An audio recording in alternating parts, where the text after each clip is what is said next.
Hi, welcome back to In the Garden. I'm with Jordan from Grange Co-op, and today we are talking about houseplants. Jordan, I know you kind of mentioned to me, I don't own any. So what are some things that, people who do own some or people who want to purchase some, what are some things they should look out for if they do make those purchases? Sure. So if a houseplant collector enthusiast or someone into the hobby is going to go to their local garden center, they're probably going to be faced with a lot of options when it comes to pest control, organic, inorganic, sprays, granules, you name it.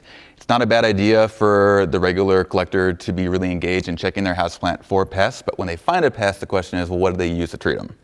The first thing before they just start grabbing product off the shelves is we really want to find out what that pest is. Highly recommend a magnifying glass with a light to be able to get a good look at that insect or that pest or whatever it is.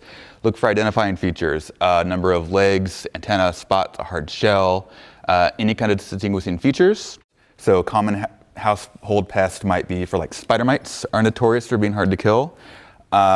You might have something more generic, like just general creepy crawly fungus gnats or something like that, and a more passive option like these sticky pads, or even using something like mosquito dunks that treat larval fungus gnats are a really good option. And then if you do buy that tool, where are some places you could look on these plants, like under the leaves, like near the soil? Where do you look for those insects? I mean, you do want to give an all-around look, but your most common places to find bugs are going to be on the underside of the leaves and also in the crevices, usually where new leaves are coming out.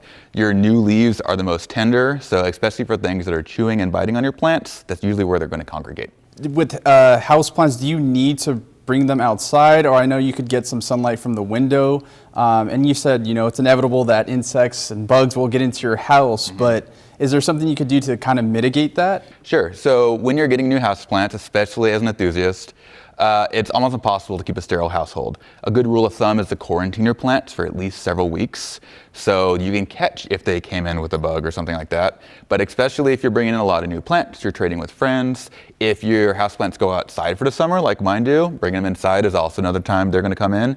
It's not that you're a bad plant parent if they get a bug. It happens. But treating them sooner and catching those issues is going to prevent a lot of heartache later on. I know you kind of mentioned, some possible dangers or overspraying, overusing. Is there anything people should look out for when they use any one of these products? Always follow the manufacturer's instructions on the label. That's to be the safest when it comes to anything in your lawn and garden products. Awesome. Well, thank you, Jordan, for that. And if you guys are interested in purchasing houseplants or learning more about how you can take care of them, you can go to our website at KDRV.com where we'll have that information. Or go ahead and head over to a Grange Co-op where folks like Jordan could help get you the answers you need. Thank you for joining us for In the Garden.